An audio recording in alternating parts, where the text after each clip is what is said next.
राहुल गांधी ने एक बड़ी प्रेस कॉन्फ्रेंस की।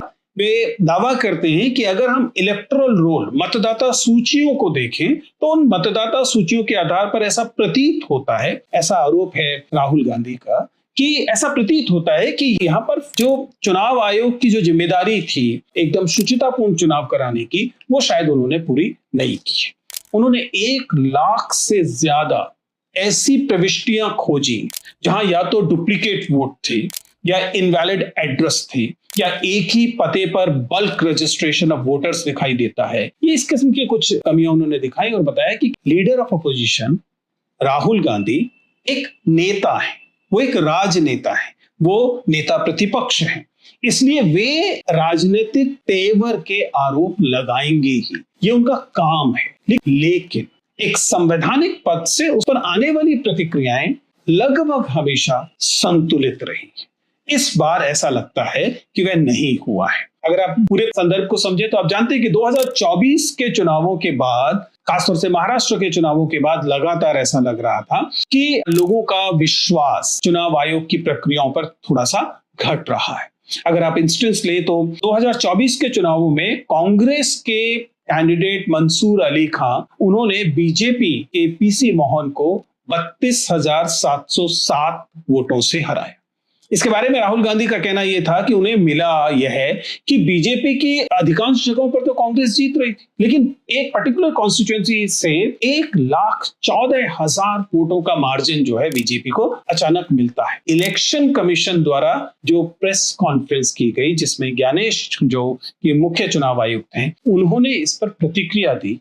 मेरी ज्यादा चिंता या मेरा ज्यादा सरोकार उस प्रेस कॉन्फ्रेंस को लेकर है। पहला उत्तर आश्चर्यजनक तरीके से ज्ञानेश ये देते हैं, ध्यान रखिएगा, वे मुख्य चुनाव आयुक्त हैं। जो लोग पॉलिटी पढ़ते हैं, राज्य व्यवस्था पढ़ते हैं, वे जानते हैं कि चुनाव आयोग जो है वह एक संवैधानिक संस्था है। चुनाव आयोग का काम निष्पक्ष चुनाव कराना है, इसलिए चुनाव आयोग को अपनी निष्पक्षता प्रदर्शित करनी होती है।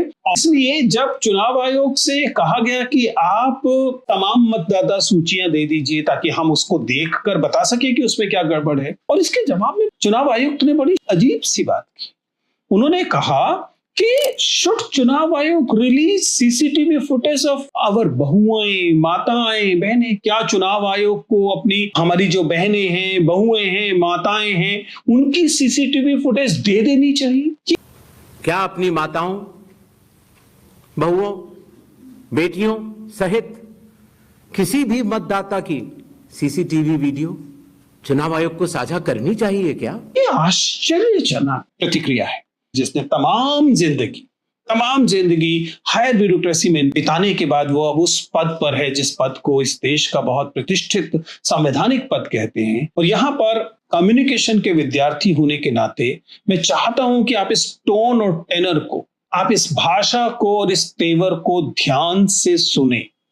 क्या एक संवैधानिक पद पर बैठा हुआ व्यक्ति इस पॉलिटिकल साउंडिंग भाषा में, इस नैरेटिव साउंडिंग भाषा में और इस किस्म की इमोशनल भाषा में उसे बातचीत करनी चाहिए? सार्वजनिक वक्तव्यों को देखते हैं तो वे सार्वजनिक वक्तव्य जो हैं वो डेटा से भरे हुए होते हैं और इमोशंस के स्तर पर वो स्टेबल होते हैं। वो रिटोरिक्स की भाषा में बात नहीं करते। ये जो रैली वाली भाषा है, चुनावी रैली वाली जो भाषा है, उसमें चुनाव आयुक्त का कार्य नहीं है बात करना।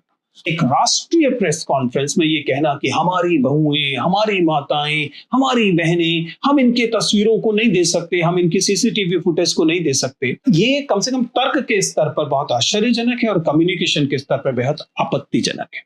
आश्चर्य भी है इसमें और आपत्ति भी है इसमें। तमाम प्रतिपक्ष का नेता प्रतिपक्ष केवल कांग्रेसी नेता नहीं, वे नेता प्रतिपक्ष हैं। इसका मतलब है कि तमाम विपक्ष के वे नेता हैं और जाहिर है कि किसी भी चुनाव आयुक्त के लिए नेता प्रतिपक्ष की सहमति और उसका विश्वास बहुत जरूरी है। लेकिन उस पर लगातार हमला करते हुए चुनाव आयोग विचित्र बात कहते हैं। इन 3 सवालों की सबसे ज्यादा चर्चा हो रही है वो आए एक फ्रीलांस जर्नलिस्ट की ओर से, नाम परनजॉय गुहा ठाकुरता। हालांकि इन सवालों के रिस्पांस में chief election commissioner Gyanesh Kumar ने जो जवाब दिए उससे संतोष नहीं नजर आ रहा।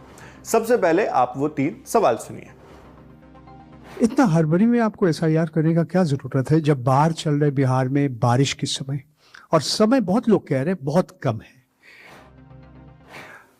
आपको सुप्रीम कोर्ट ने आदेश किया 14 तारीख के दिन, आपको मशीन रीडेबल जो 65 लाख लोग का नाम नहीं है तो आपको देना पड़ेगा, इससे पहले आपने क्यों नहीं दिया? आखिरी सवाल है कि महाराष्ट्र में जो 40 लाख नया वोटर आए हैं और लोग कह रहे हैं कि पहला बार महाराष्ट्र के इतिहास में, भारतवर्ष के इतिहास में वोटर ज्यादा और 18 साल उम्र के लोग कम, और 5 बजे के बाद बहुत लोग वोट दिया। तो ये सारे जवाब मुख्यमंत्री देवेंद्र फडणवीस दे रहे, राजनीतिक दल का नेता दे रहे, चुनाव आयोग अभी तक खामोश थे, क्यों? ध्यान से सुनिए इस वक्तव्य को। क्या कह रहे हैं चुनाव आयुक्त ज्ञानेश? वे ये कह रहे हैं कि या तो राहुल गांधी हलफनामा दे, नहीं वो राष्ट्र से माफी मांगे, उनके पास तीसरा कोई विकल्प नहीं है। हलफनामा देना होगा या देश से माफी मांगनी होगी, तीसरा विकल्प नहीं है। हम इस भाषा को एक रैली में सुन सकते हैं।